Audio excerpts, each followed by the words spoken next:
minute as we're getting ready.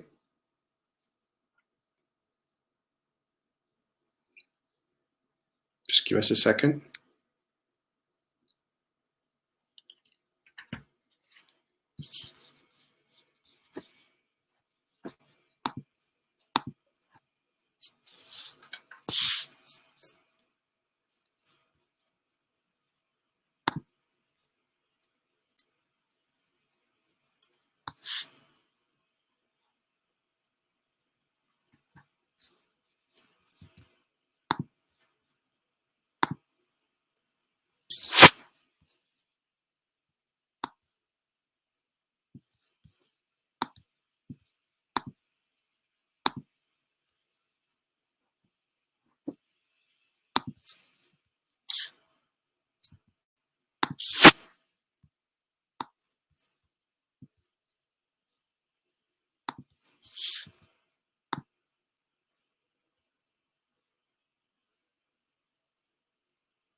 All right, for those just joined, we're a few minutes away. We're just confirming again. Not confirming, waiting, sorry. Waiting, just trying to get Vivek.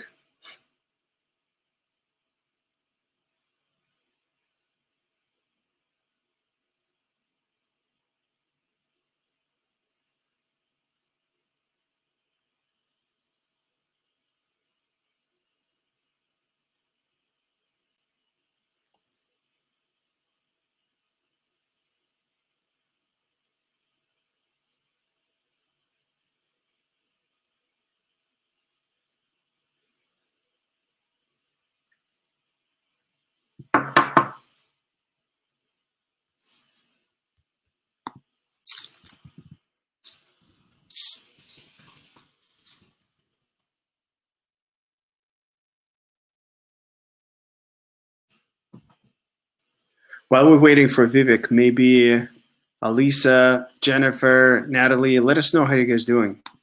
If you can just jump in comments, I would love to chat. And in the meantime, I'm texting Vivek to make sure that he's got a reminder to jump in.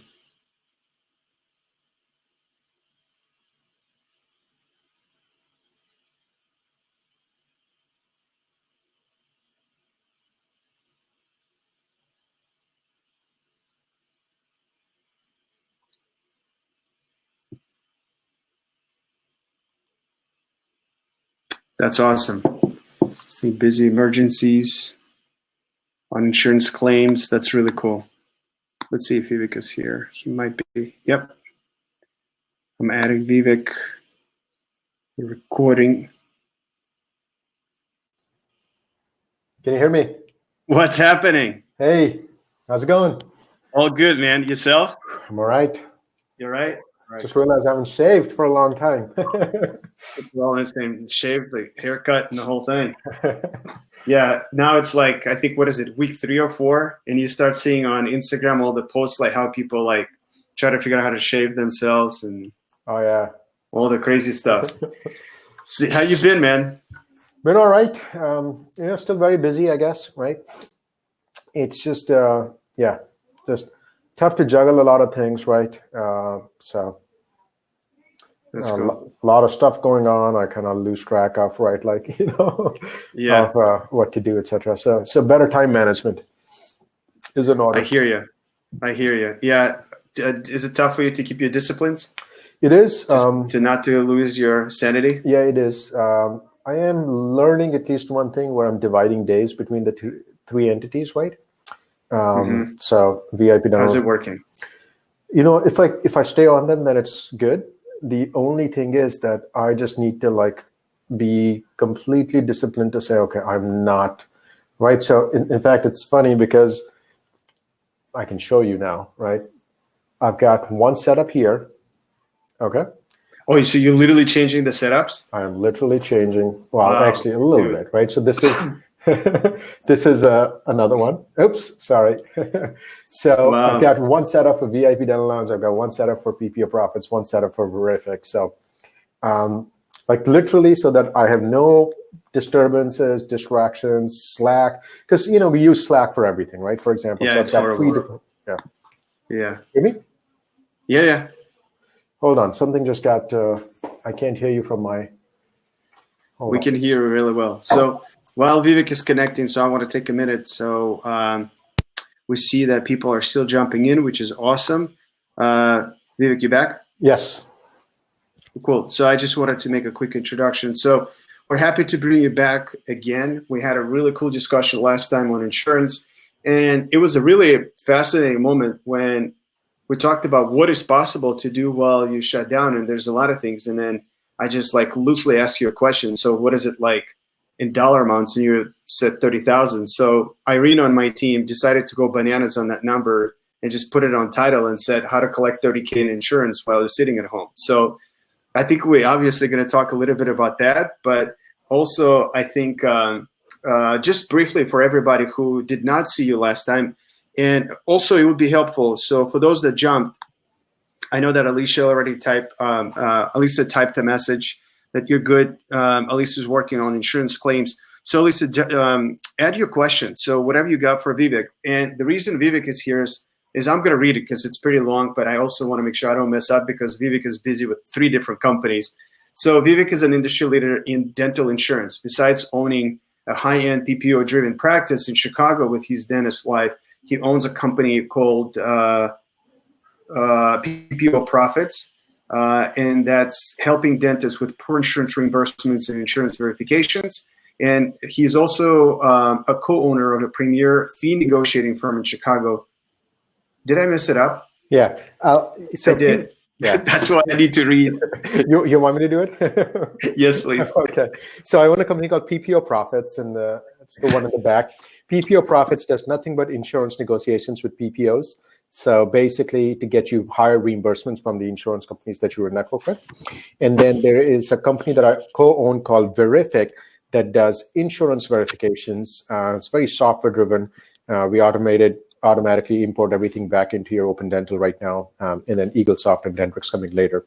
So insurance verifications and fee negotiations for PPO insurance are the 2 major bread and butter things that we do.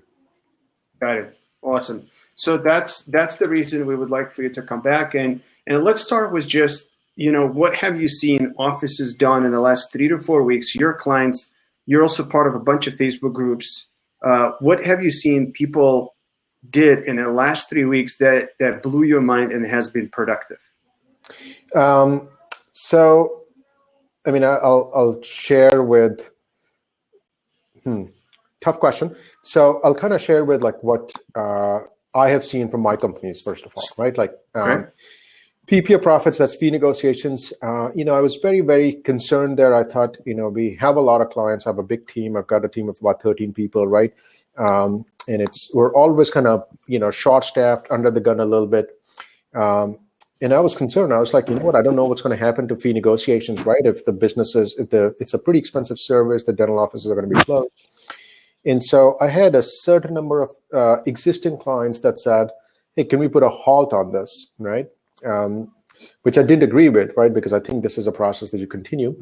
But more importantly, March was the busiest month we ever had. We had the maximum number of people, dentists that signed up, which was to me a very good sign, right? That it's basically dentists are taking this time to say, okay, you know what? We might see fewer patients in the future. We might have higher costs with PPE, et cetera. We got to figure out a way to get paid more from insurances, right? And the process that my company follows, it's a very long process anyways, right? It's like months to over a year. And so this just turned out to be a very good time for them to focus on it, right? And so we saw a lot of activity. In fact, I had 2 or 3 positions open that I had decided to cancel right when this happened. And I just interviewed somebody today that I'm looking like I'm going to hire that person as well.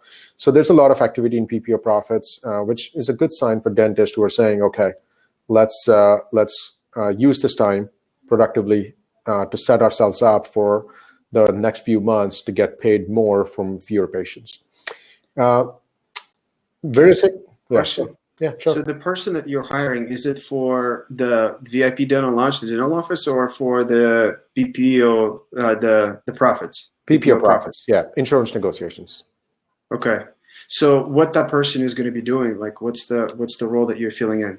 Yeah, so there's two main important things with PPO Profits. Number one, so I have 6 people who are account managers, right? Who basically work with clients to get a lot of this information.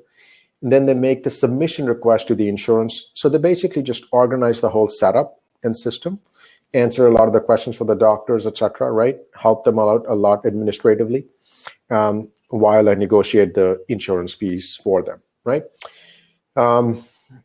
They also do a lot to like keep me organized, right? Because, we have like several hundred clients at the moment, right? And so my email inbox gets flooded. So they kind of like, are the first line of defense and respond to, whenever, and then they label the emails that require my attention.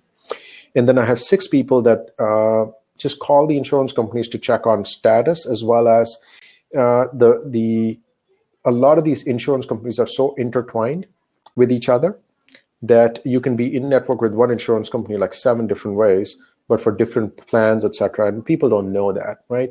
Insurance companies don't know that. Nobody can give this information. So we just collect it by calling all the different companies and piecing it together, right? And once you've got several hundreds of dentists that you've been, you can put together enough anecdotal data that's like, okay, we see the pattern. This is how it connects. So I have 6 people just out there calling these insurance companies to build all of this stuff about how for every single state, which insurance company connects with which other for which PPO plans. And as you get in the PPO networks and all that stuff, you kind of realize that it's not just as simple as, hey, I'm in network with MetLife.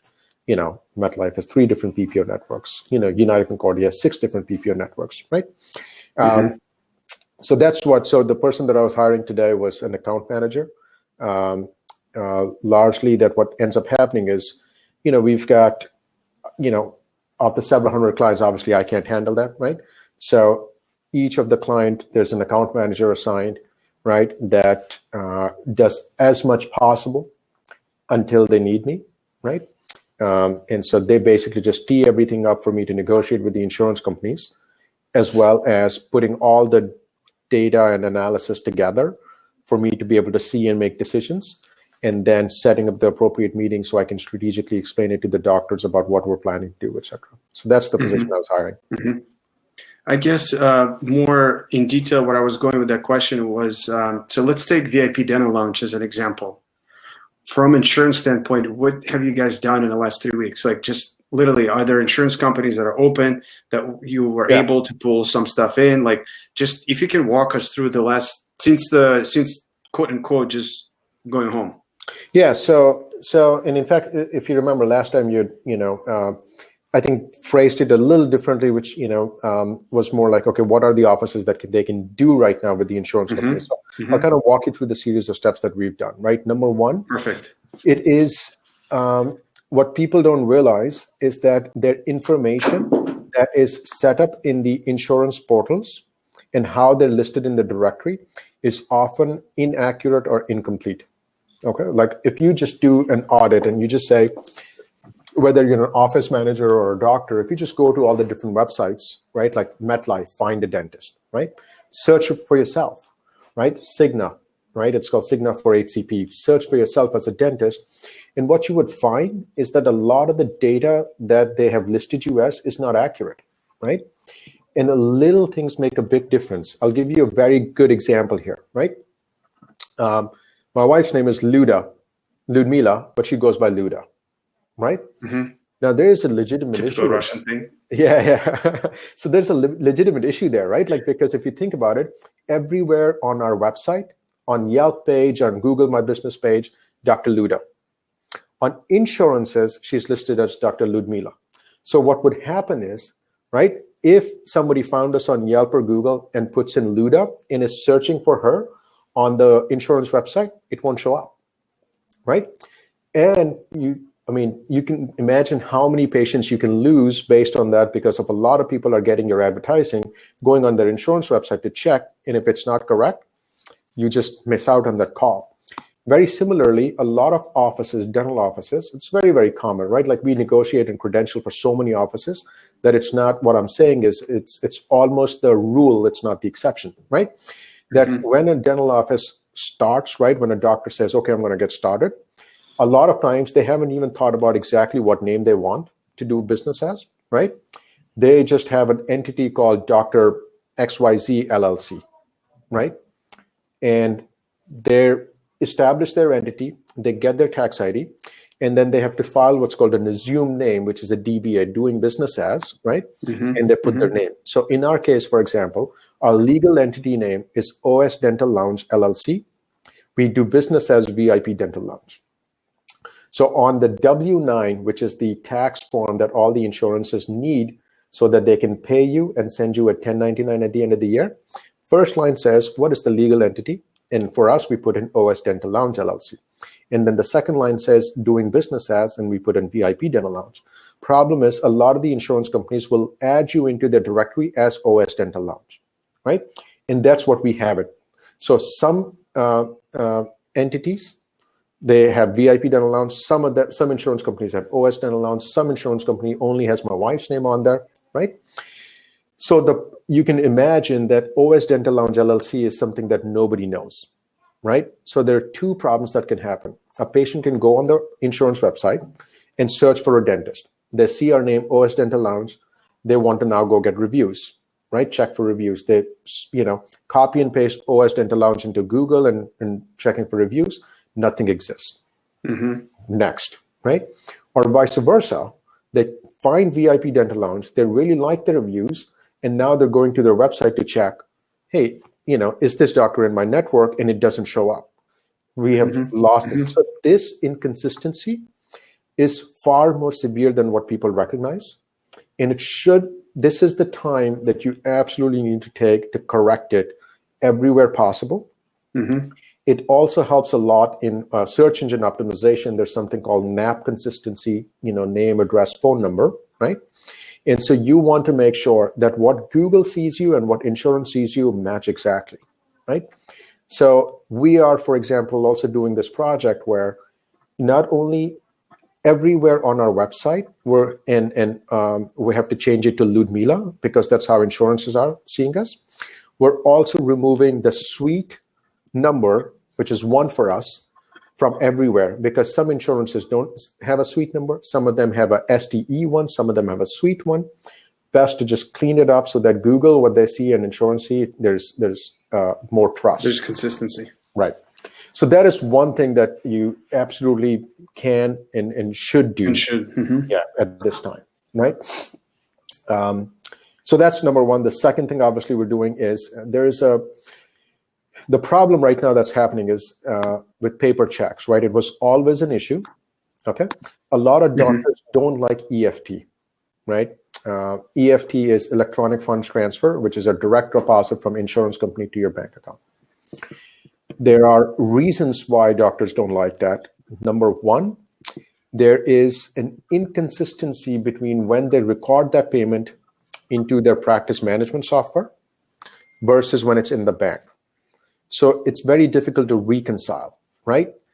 Because what could happen is the money may have already gotten transferred into your bank account and you get the paper EOB 4 days later, right?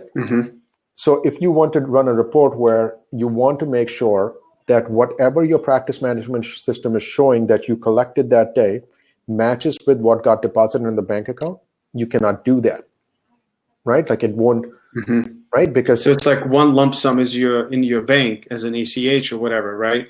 And then you have to go and take that amount and break it down into different claims. No, what I meant was that let's say MetLife is making your payment to you, and you are set up with them for EFT. Okay, they would deposit that money into your bank account. So MetLife will show you $2,000 got deposited in your bank account. At that time, you don't know for who. Okay, you have to go to MetLife's portal, look at all the claims, and add it. The problem is, doctors don't do it, right? They're not going to go in and enter all of this stuff. It's their front office staff that needs to do it, but the doctor's not giving them access to their bank account, saying, hey, go into my bank account every day and check what MetLife paid. So what they have to do is wait for the EOB in a paper format to come to the dental office. Very, very common, right? And it will say the payment is already deposited. And here are the claims that we deposited for. So now let's say that paper reaches the office a week later. So someone would go ahead and take that and enter that in saying, we collected $2,000 for this patient, right? But that $2,000 got deposited a week ago. So what you can imagine is that reconciliation with your bank account and when you actually report it into your practice management software has a big disconnect.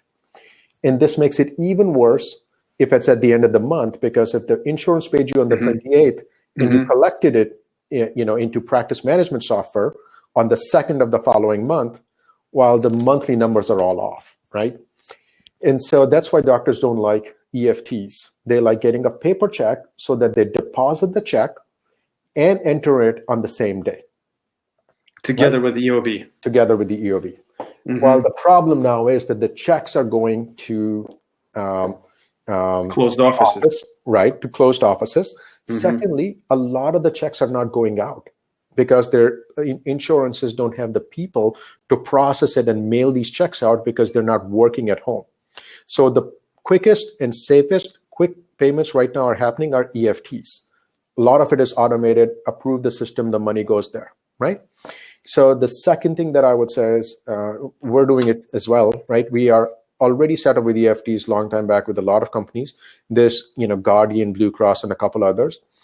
We're setting everyone up with EFT, and that I would say set up everyone with EFT right away.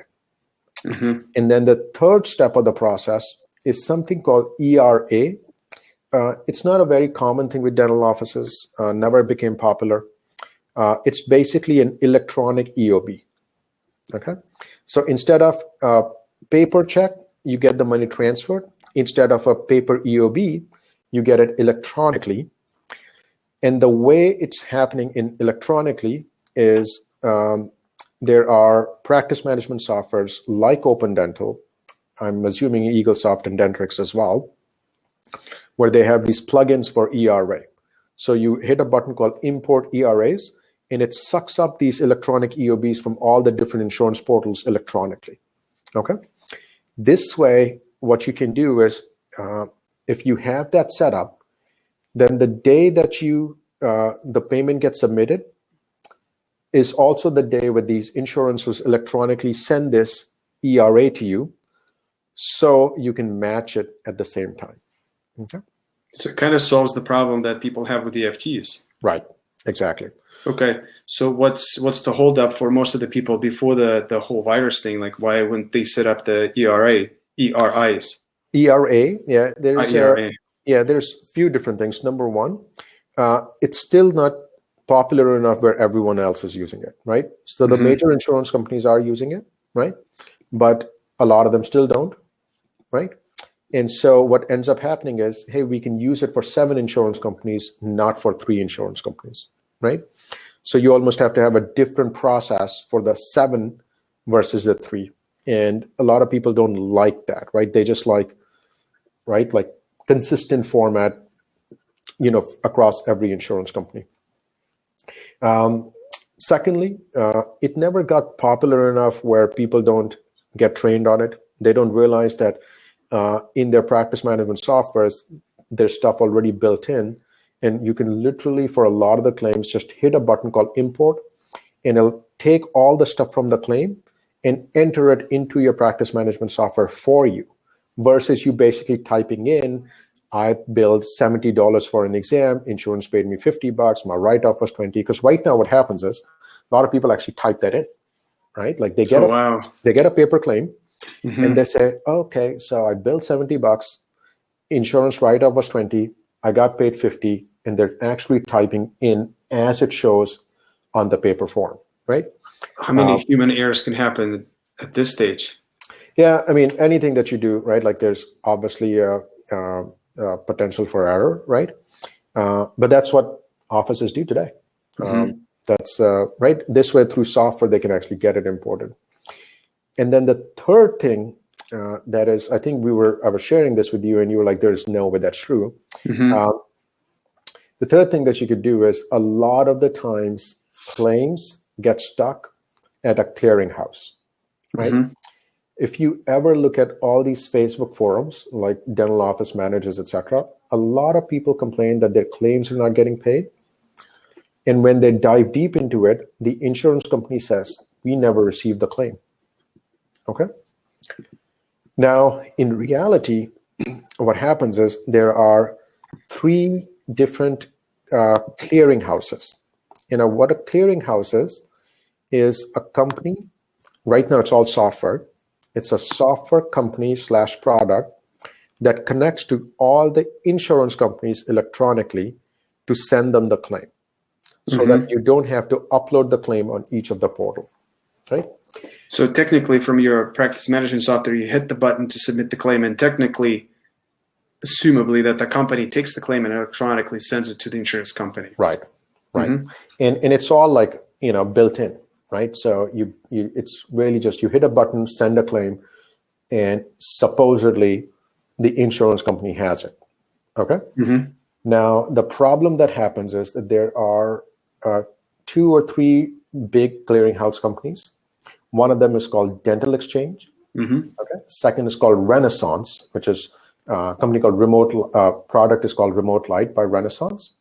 And the third is called EDI. Okay. Now, what happens is both these major companies have different reasons for why a claim gets stuck in their system. I'll give you a very good example with Guardian. Okay. If you are using Dental Exchange as your clearinghouse, so when you, in whatever system you use, send a claim to Guardian, and if you have put the group number, just like it was on the card for the patient, insurance card, it would be G- like a 6 or 7 letter ID.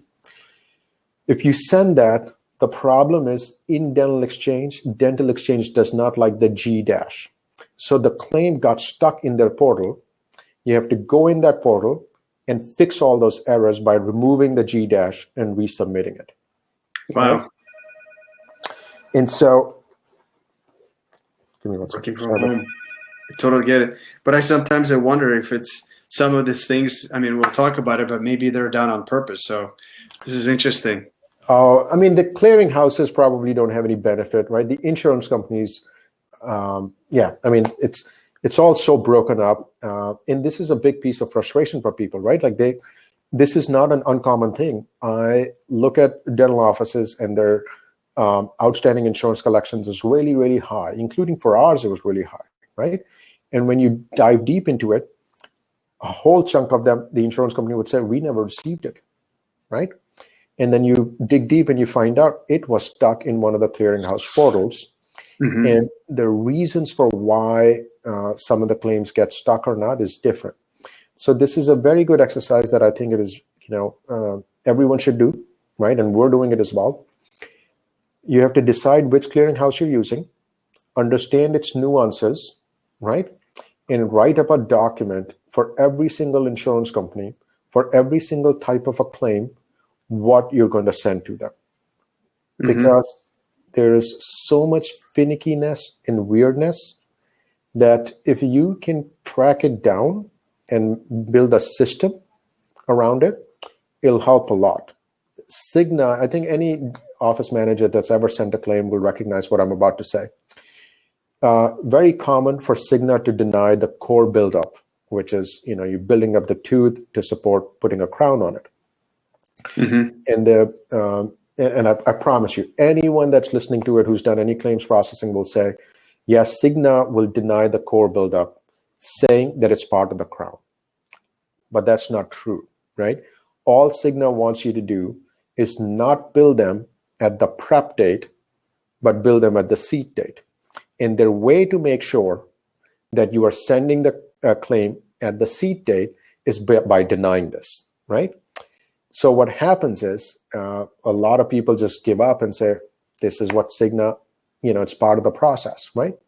But the reality is that, Cigna, if you build a core buildup on the day you did that and the crown prep, and 2 weeks later you build the crown, no problem, they'll get paid. But these are things that you need to write down, right? Or come up with a consistent system for everyone, right? For every insurance company, you can say we always bill on the seat date, right? so that you don't fall into this type of a setup, right? Or write down exceptions like, for all of them, we do this. For Cigna, we do this. But it needs to be written down into this full process. How did you get to know all this? Like, because I know, a few years ago, before you became a dental practice owner with your wife, I'm sure you didn't know anything about this. So, like, this is a trial and error, persistence, right? Like, I know it's a secret sauce of your company, but I'm just curious. No, it's a lot of it is trial and error, right? A lot of it is just, I come from a software background, right? And so I guess a lot of it is that some of these things kind of make sense to me, right? Like, I'm like, okay, this is how I would have done it, right? And so I don't know, man. Like, I think part of it was that, when you go down to, when I quit my job, right? I was a VP of mobile application development for a Fortune 1000 over here. My wife's startup, we weren't making any money, right? We were in fact losing a little bit, right?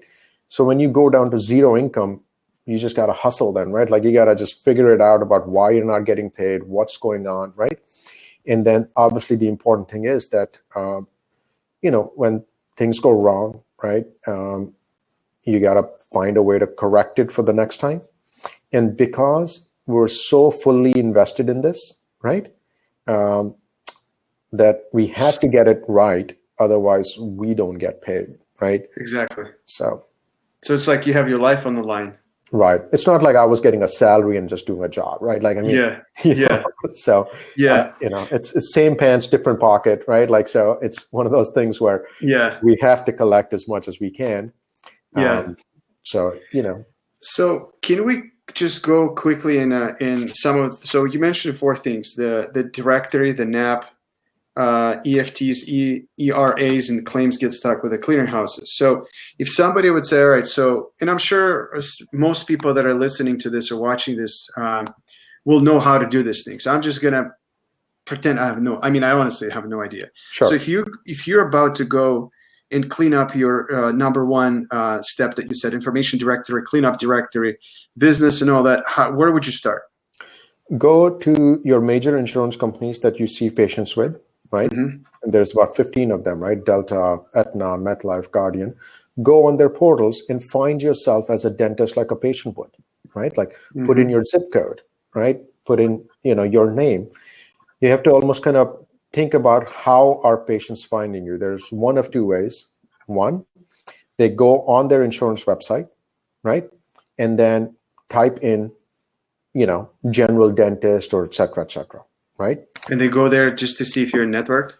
No, so there's 2 ways, right? Some people just go on their insurance website to find out the dentist around their area in their network, right? So they would type in their zip code or their address and say, find a dentist. And the insurance website will list out a whole bunch of dentists that are in network around the area. And then the person typically, the days of like just calling the first person are gone, right? So what most people do is check reviews for all of the providers, right? And once they find a provider that they like, they call, right? And then obviously some people have a certain, some people want to go to a female dentist, for example, right? So they can filter through that. Exactly, right? So you got to just make sure that that's there. You got to make sure your hours are accurate, right? And this is, for example, for us, right? We used to be open 10 to 7, right? Now we're open 9:30 to 6:30, right? But now it needs to get corrected everywhere. Otherwise, there's going to be this like Google inconsistency again, right?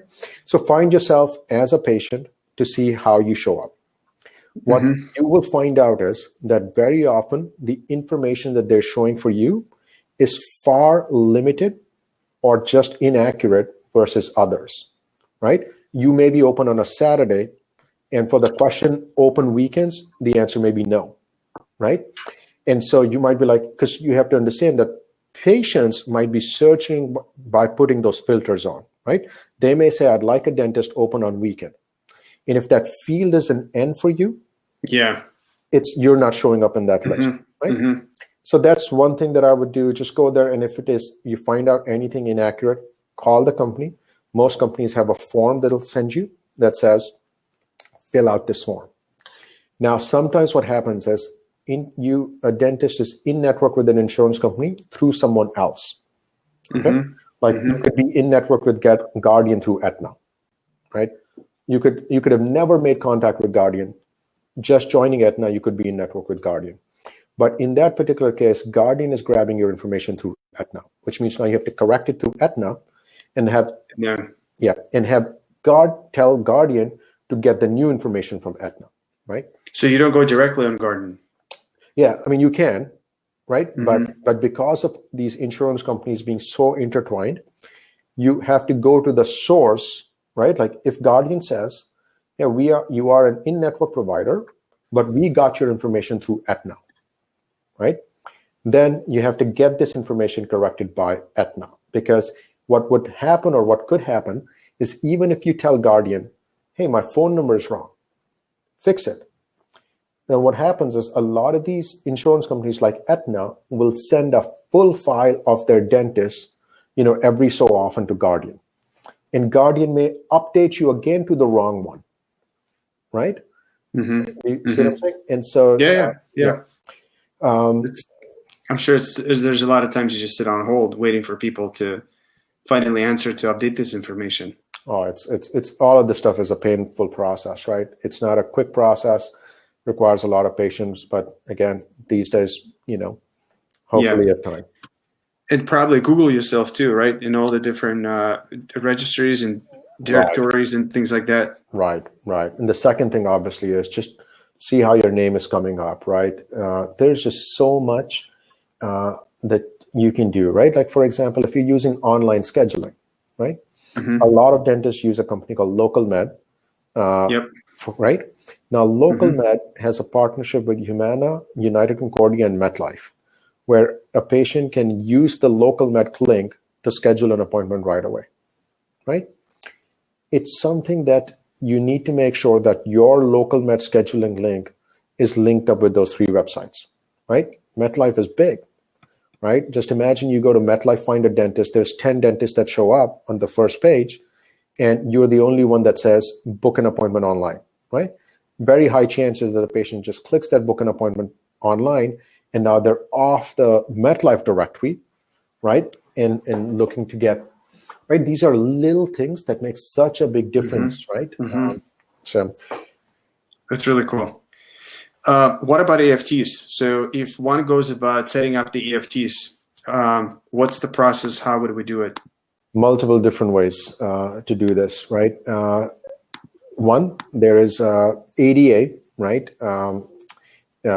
Has this thing called credentialing, right? It's there is a setup, and a lot of office managers are used to it, called CAQH, that allows for credentialing.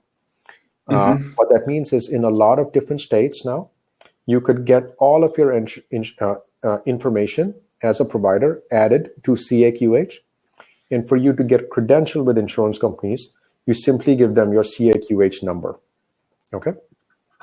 But in there's something called Enroll Hub, okay? It literally is Enroll Hub, right? When you log in there, if you have all of your information, over there, it'll allow you to be able to sign up with EFT and ERA with a lot of companies. So you literally select the ones that you want and hit submit. Now, what is it called? It's called I think people should Google CAQH, right? C for Charlie, A for Alpha, Q, and H for Hank. Enroll Hub, ENROLL Hub. It's just like a portal. You go in and then you enter. Right. You enter all of your information for the provider. And it does, in the Enroll Hub, you'll see a whole bunch of insurance companies where you can sign up with EFT and ERA. So you just select as many, and obviously fill out whatever form, like for banking information, etc., and submit it. What would happen over the course of the next 2-3 months, you would just start seeing, hey, this company is paying me from EFT. Hey, this company is doing an EFT, right? So that's one way. The second way is any clearinghouse that you use, right? Like Dental Exchange or Remote Light, they have forms as well. If you just call them and say, I'd like to sign up with all the companies with EFT and ERA that allow, they will help you out, right? They will send you forms, right? And you can do it this way. And third way, which I find to be probably the most reliable way, is literally call the companies and just say, hey, Guardian, I'd like to sign up with EFT, right? They'll send you a form, you fill it out and send it back, okay? That's probably my preferred way because we've done it through Enroll Hub. It's just not reliable, right? And what happens is that it's very difficult for you to like follow up, right? Because you didn't send the information directly to Guardian, right? So very often they'll just say, check with the third party. Yep. So the same goes for ERA, right? So if you call Guardian directly and say, I want to sign up for EFT and ERA. Right. They would send you, they will ask you who your clearinghouse is, right?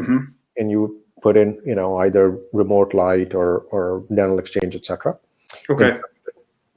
And then last time we talked about how to find, I'm sure people know through the practice management software, how to find which clearinghouse you're using. Yeah, most people would have set it up, right? So they would know that, except like in Open Dental, that's the only software that I'm used to, right? There's a place, where you go, I think it's called Setup, and then under Family Module, and there's a option called Clearinghouses, and it shows up all the clearinghouses that Open Dental works with, and the one that has an X next to it is the one that you're using. So it might be Dental Exchange, it might be Remote Light, right? So you need to know which clearinghouse you're using, right? Because very often, like I said, because you need to figure out and make sure that the claims are being sent, you would need to then go on their website to ensure that those claims are indeed going out. Got it.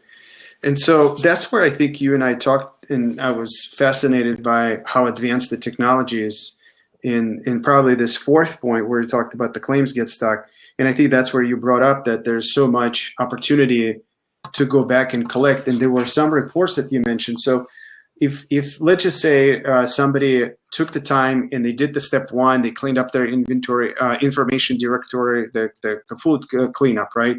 Then they went and called all of their major insurance companies. They got the EFT and ERA forms. They filled them out. They're probably going to have to wait. So now we get to this to see what claims got stuck. How do we go about it? Yeah. So if you're using Dental Exchange, right, you go to dentalexchange.com, log in, right? Okay. And you'll see a lot of claims that would have errors, right? And it'll tell you what kind of an error it is, right? Some of them might just say validation. When you click on it, it'll show, I like it. It basically shows you 7 claims have validation errors. 7 claims you couldn't find, there was something wrong, like 8 of them were duplicates, etc. So you just kind of go down that list and scrub all of them, right? Same thing with Remote Light, right? Basically, what you're looking to do is make sure that something that did not get stuck, because sometimes what will happen is it'll get stuck because you did not enter the right information. You didn't put in the right claim, right? You didn't put in a attachment that was needed, right? So, for example, this is a very, very common issue as well, I see. For deep cleaning, there's a code called 4342, which is not for the entire quadrant, but 1 to 3 teeth, right? So if in one of your quadrants, you've got 1 to 3 teeth that have, that require a deep cleaning, right? There's a code for that. There are some insurance companies just say, tell us the quad, which one, upper right, lower left, etc. There's some insurance companies says, tell us the teeth numbers, right? And you need to know that because if you send the company that wants teeth numbers, just the quad, they'll reject it, right?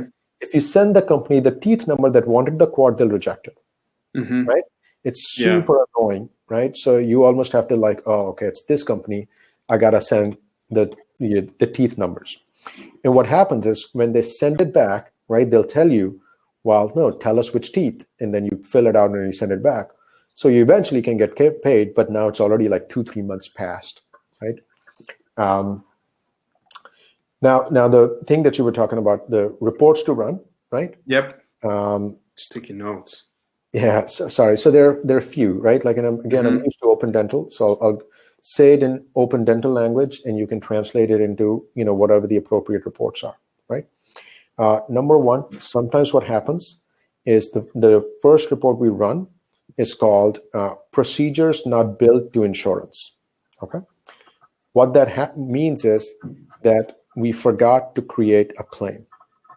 Okay. So a patient came in, let's say got a, exam, x-rays and cleaning, right? Very often those have zero copay, right? So the patient just, walks out, the hygienist books the 6-month appointment, nothing to be done, nothing to collect. And you just simply forget to create a claim and send it. So in your software system, you never highlighted the procedure and said, creating a claim and sending it, okay? So those would show up as procedures not billed to insurance, okay? So you got to make sure, go down all the way to like the last 2 years, make sure that all of them were created. Okay. Yeah, we talked about not being afraid to go all the way for 24 months, right? Go for it. Yep, go for it. Right. The second thing is once you've created the claim, there's a second report called claims not sent, which is that you've created the claim but never sent it. Okay. Now, there is one important caveat there, right? For a company like Dental Exchange, it is completely integrated, right?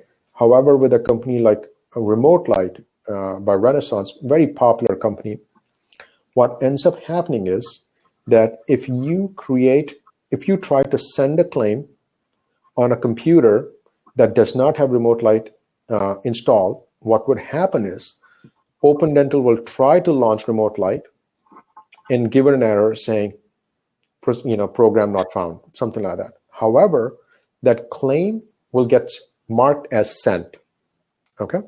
So now in Open Dental things, you've already sent the claim, but in reality, that claim never got sent, ever, anywhere. It's not even going to be in Renaissance. And those are extremely difficult to track down, right? Because you only track those down after somebody says to you, you call the insurance company and say, we never see the claim, right? So yeah, that's the claims not sent. So make sure that every single claim is sent. Okay.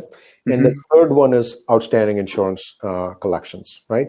There, you're just basically tracking all the different claims that you have not gotten paid for. So the second one is interesting.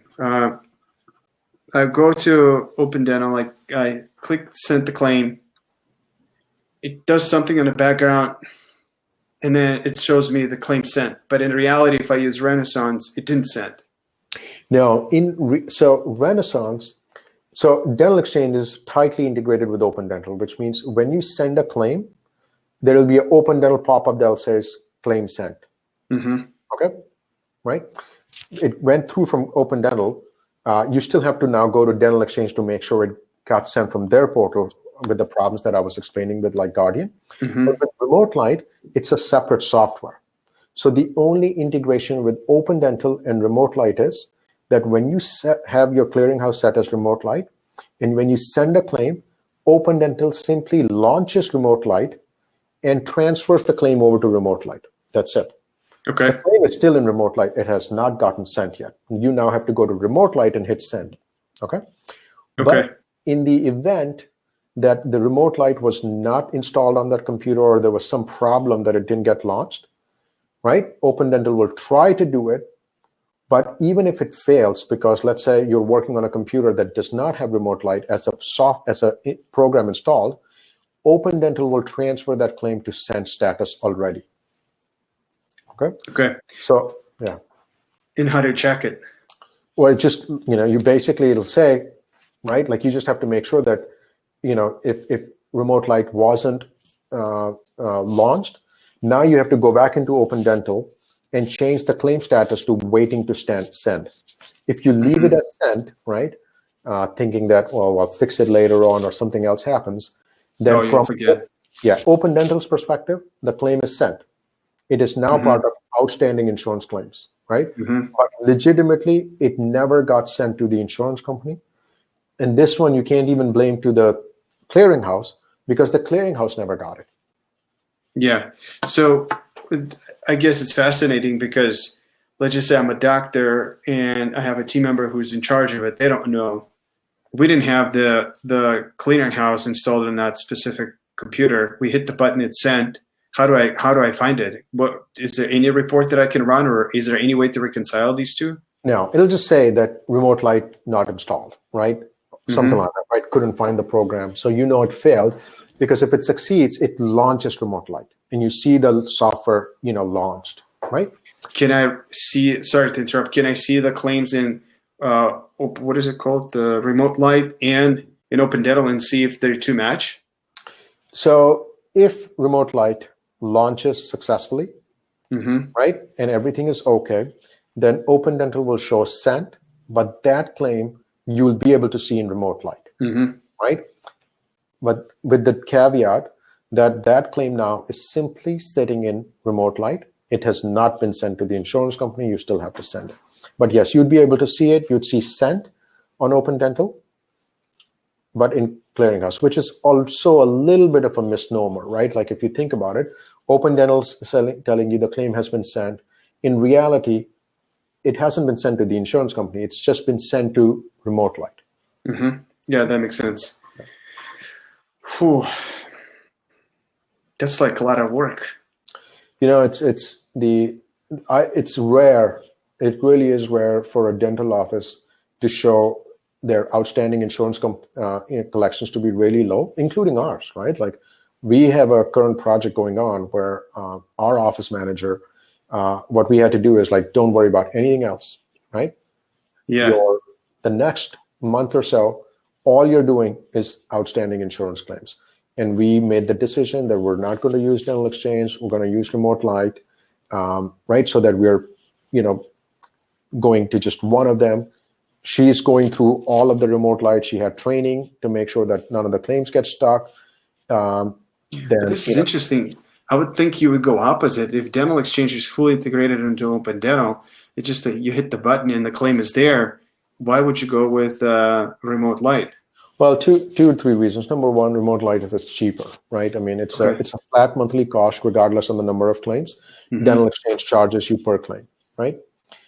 There is also one very cool thing that remote light does, which is if a particular insurance company does not accept electronic attachments or electronic claims, which a lot of them don't, then they technically are supposed to physically print it out and mail it, right?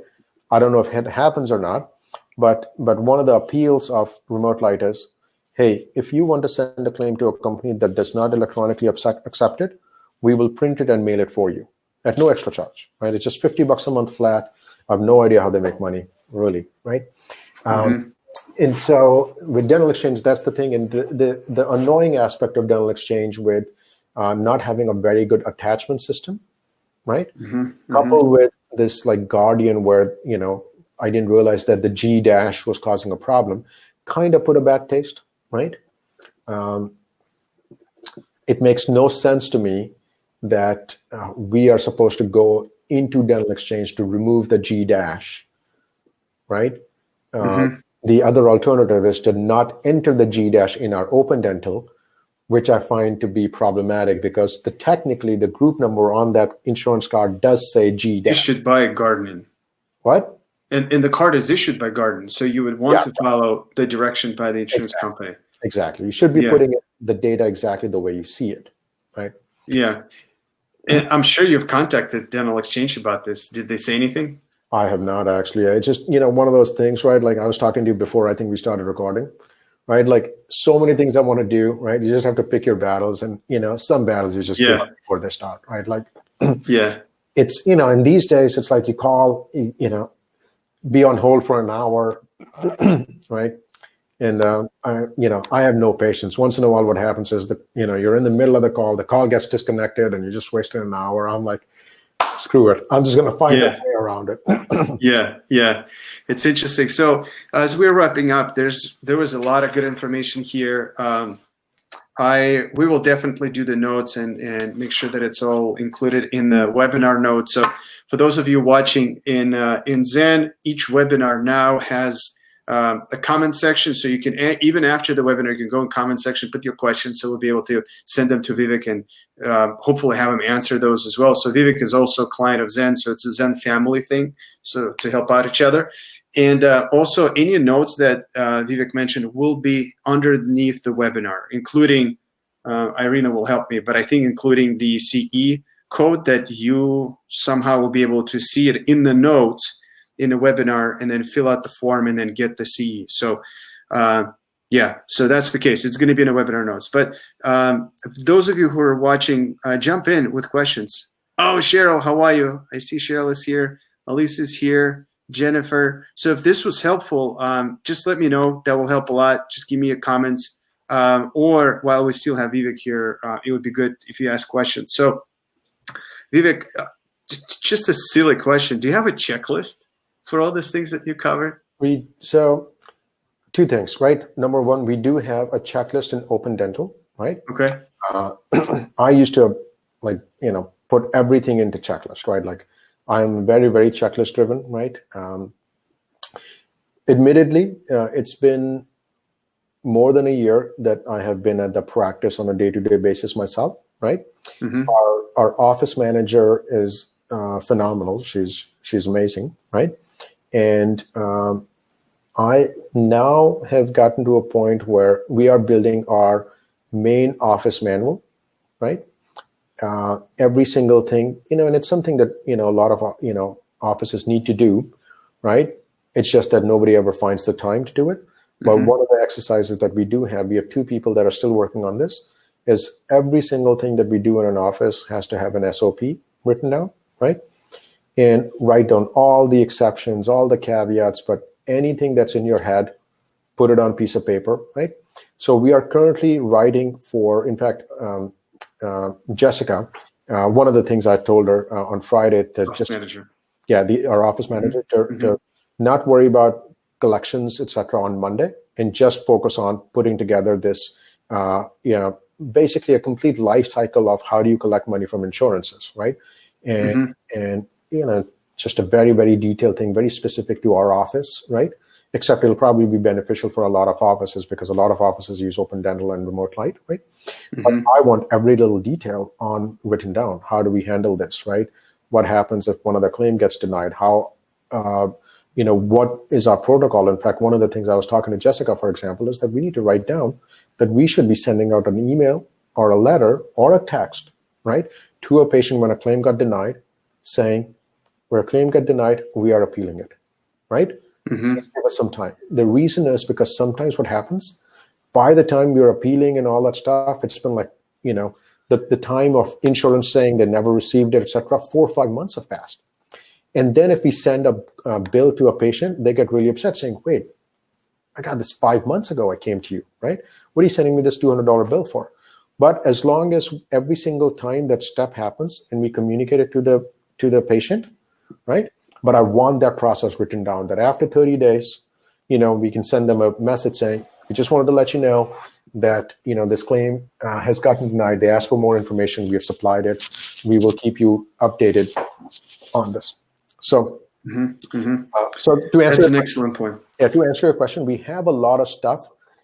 It's just that now I want to collate it into, and I'm super electronic, right? I want everything into Open Dental data backed up. But what I realized, I don't know what it is, man, but including for me in 2020, almost nothing beats flipping a book, right? Like, a binder that says, okay, insurance things, flip it.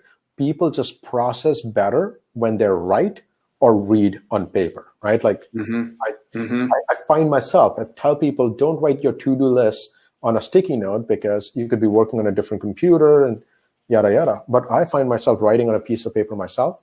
So our big thing is I don't want just in Open Dental. I want these binders built. Yeah, that's so cool. I don't know if our chat is working. I don't see any questions. Can somebody just jump in? Alyssa, anybody, just say if it's working. I find it fascinating that you're right. Like even myself, I do have a notebook from my friend Dave Maloli, Dennis, but I write things like all of our development stuff that we need to build. I know we have it electronically in design. I just write it here and I carry with me this thing. So go figure. I agree with you. Do you see, just a couple of things as we're wrapping up, do you see that the holes are just as bad now that they're on quarantine? You mean the issues? Yeah, for sure. Yeah. Yeah. Okay. And then, so as you preparing to go back to like seeing patients, is there anything that now, let's just hypothetically say, we will know that May 1st we're back. Like, let's just say this thing doesn't get extended. Is there anything you will do differently in the last week? You mean last week before getting started? Yes. I mean, from getting a practice started, of course, a lot of marketing will get back up, right? Yeah. We will probably in the last week have a team meeting, right? And obviously we had a small team, right? We still have 2 people working. So I don't know what will be the team makeup, once we get back, but whoever is still working, obviously we need to go through and do a lot of mock runs, etc. To be quite honest, I mean, if I'm being super candid, this is actually not a bad time. Most dental practices don't get the chance to just stop and reevaluate everything. So obviously we're doing that, but now it's going to be training, ourselves on how to do it better, right? Mm-hmm. And what I found is that I saw a lot of dentists had a knee-jerk reaction as soon as they were told to shut down. They just let go a lot of the team members, right? And there are just so many things. Like we have one of our team members who was going through a Facebook, Instagram, and Snapchat marketing course, right? And and one of the things I was letting her know, like, this is not a formality. It's not like a checkbox that I took this course, right? It is, you learn this because once we get back or getting close to it, we've got to really amp up our marketing. And instead of paying Google money, if we can do it a lot organically, it'll be great, right? Mm-hmm. And so I generally 100% believe today that the dentist who took this time to say, okay, I'm going to invest in getting things better, which means either you do it yourself, right? Right. In our case, I did not have the time and for Luda, I mean, we she's still on maternity leave technically, right? We have a infant. But if the doctors did not do it themselves, right? I mean, I kind of disagree with that, right? Like, I mean, it's one of those pure investment things, right? We talk about as a business owner investment. This to me is a time that the dentists who went ahead and invested in their processes or the teams to learn and implement those processes are going to come out much, much stronger. And I, for one, I'm literally looking at this and saying, okay, we could be so well optimized what we always wanted to be, right? Like just precise systems, etc. Oh, that's so good. Right? We always wanted to be. Yep. Yeah. And we can do that. I mean, so that's our last week plan is going to be a lot of marketing, a lot of internal training, making sure that all the systems that we built are followed through. There's checklists, there's accountability and all that stuff. I'm going to steal this from you. What we always wanted to be. This is cool. Just the last comment. On the last call, we talked about that you're not a big fan of pre-denials. So can you just elaborate on that for a second? Yeah, I mean, it's so when I think you mentioned pre-denials, a lot of people, it's like a jokey way to say pre-authorizations, right? The only reason I'm not a big fan of those is because if you have a lot of your stuff already built in, which means your fee schedule for being insurance, you've done the verification to know what's going to get paid or not, as well as you've done a very good job of entering in all the caveats. So you know what will get paid, what will not get paid, right? You have a better idea to give an estimate to the patients. Now, a lot of people skip that and just say pre-authorization, but in reality, a pre-authorization is purely a pre-estimate saying if that claim got paid, this is what we would pay you. At that time, a dentist has not evaluated clinically to see what the claim's gotten paid. And this happens routinely. The pre-estimate or the pre-authorization came back saying, oh, the insurance company is going to pay $500 for this crown. And the crown gets denied later on because it says there was no clinical need for this, right? Because this term is something that dentists took from medicine, right? In medicine, because the risk was on the insurance, right? I mean, just think about it. After you've met your out-of-pocket maximum in medicine, all of the payments for that year are by the insurance company, right? It is legitimately a pre-authorization where the insurance is telling you if you want to do this procedure or not, right? A lot, in dentistry, the risk is more on the patient, right? Because insurances cap it at $1,500, right? So you just have to understand that in dentistry, a pre-auth is not a true pre-auth, right? Clinically, nobody's looked at it and said, yes, this claim will get paid. It's just saying, if it gets paid, this is what we're going to pay you. Not a super big fan of that, but at the same time, once in a while, for complex procedures, not a bad idea to use them. Okay, awesome. Vivek, thank you so much. There was a lot of good stuff. I took now 2 pages of notes. Obviously, we're gonna post it. Irina is gonna send you some follow-up emails to make sure that anything that you mentioned, maybe we'll list it here. Can we list one of your emails on the notes so that it's all internal? It's not gonna go public. So just internal notes to list your email for people to contact you. Sure. It's my first initial V, last name Kinra, Kinra, at PPOprofits.com. Fantastic. Vivek, thank you so much. Really appreciate it. Thanks, man. All right. Stay strong, and we'll talk soon. Take care. All right. Thank you. Bye-bye. I hope you all enjoyed it. This was a lot of good information. I took a lot of notes, so hopefully we'll be able to put that information in the webinar notes in Zen and just have it all listed. And for those that need CE for this, go to the description of the webinar. Probably will be live in the next, I don't know, Irina will say in the next 30 minutes or so, or before the end of the day. Let me just say this, with instructions how to claim your CE, and it should be really easy. Thank you all. Till next time.